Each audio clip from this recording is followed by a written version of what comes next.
It's Google I/O 2025, and Google dropped Veo 3, Flow, Jules, Stitch, new Google Glasses, and Google Beam, but they still almost get upstaged by Jony Ive and Sam Altman teaming up to make hardware for OpenAI. It's a crazy week in the world of AI. Let's get into it.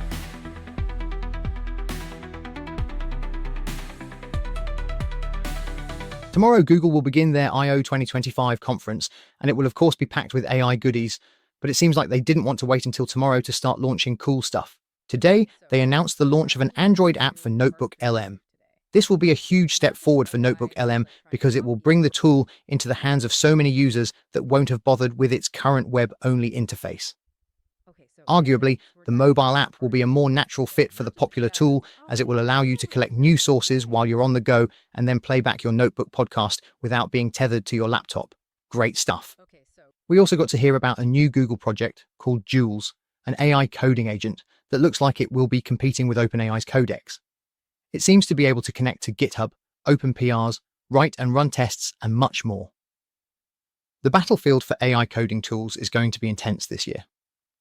But Google still wasn't done. Demis, Hassabis, the CEO of Google DeepMind, posted on X, cooking up something tasty for tomorrow, with what would appear to be AI-generated video and audio, leading many to speculate that we would see a Veo 3 model announced tomorrow that might also be able to produce accompanying audio. Seems like it's going to be quite the week for Google. But it was also a big day for Microsoft. They announced native support for MCP on Windows, VS Code is becoming an open-source AI editor, and Elon Musk announced that Grok would be available as a Foundry model on Azure from June. And finally, Flowith AI made quite a splash with the announcement of Flowith Neo, an AI agent marketed as the world's first infinite agent. This AI agent is capable of infinite steps, infinite context, and infinite output, all while you sleep. That's quite the claim. If this tool really is able to do what is shown in the promotional video, then we're really in for quite the ride in 2025.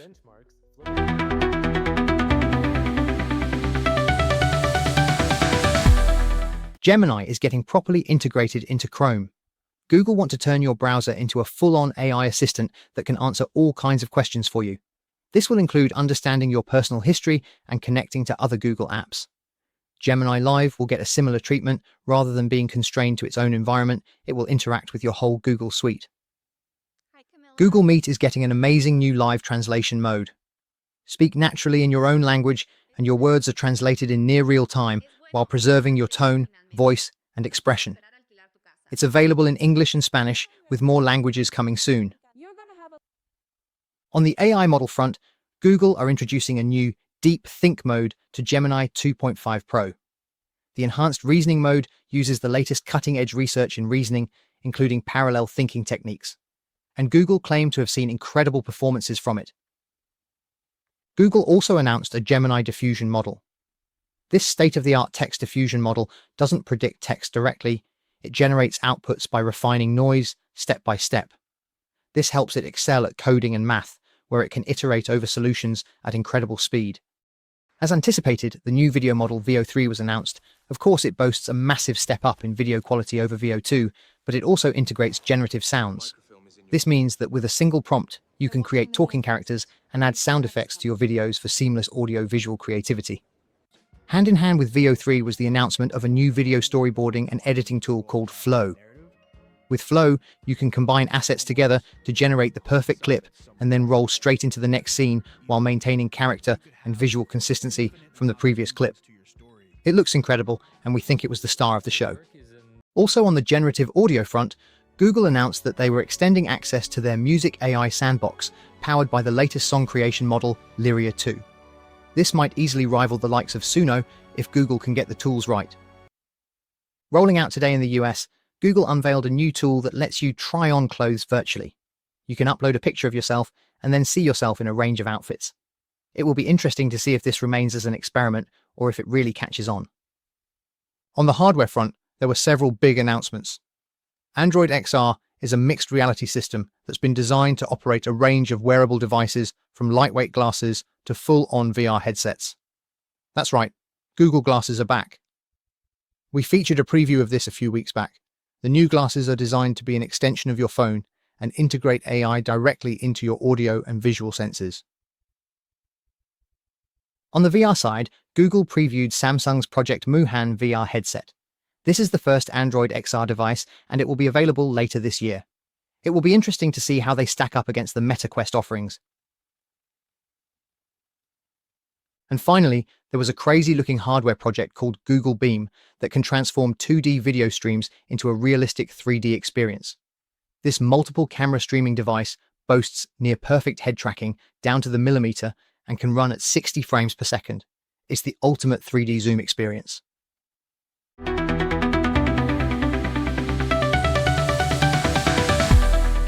At I/O 2025, there were numerous announcements from Google regarding AI coding and development.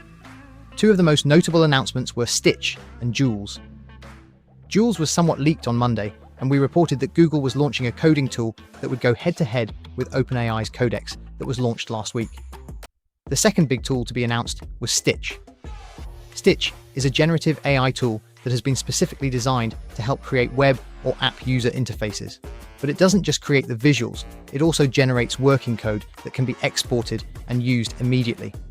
Both of these tools received overwhelming interest after their announcements, and Google was struggling to keep up with requests. They had to impose limits and restrictions on both tools while they scaled them up to meet the demand. So it's all about Google, and no one is going to be able to steal the limelight from all of these amazing announcements, right? Wrong. Outside of Google I/O, there's another I/O that fewer people have heard of, and that's a company that was founded in 2024 by Jony to focus on AI hardware devices. Jony has legendary status from his time at Apple and his product design input on all of their greatest hits. Now Jony and his I/O company are merging with OpenAI, and they released a 10-minute video explaining the journey that they've been on that's led to this moment. This is a huge announcement for OpenAI. It indicates that they're looking to become a company that's about more than just software and compute. They're going to be creating state-of-the-art hardware too. In the video, Jony explains that they will be working on a family of AI devices, and it seems like this work has already been underway for some time.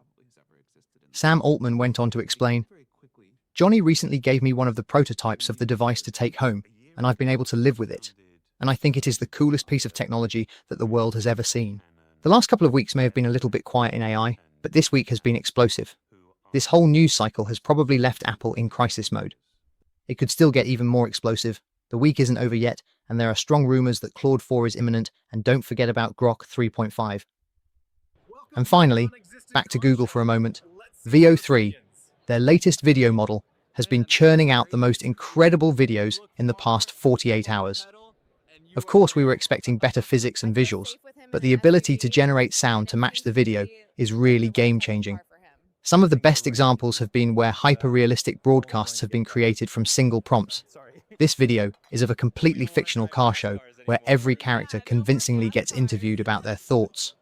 We're way beyond deep fakes at this point. We're into entirely fictional worlds.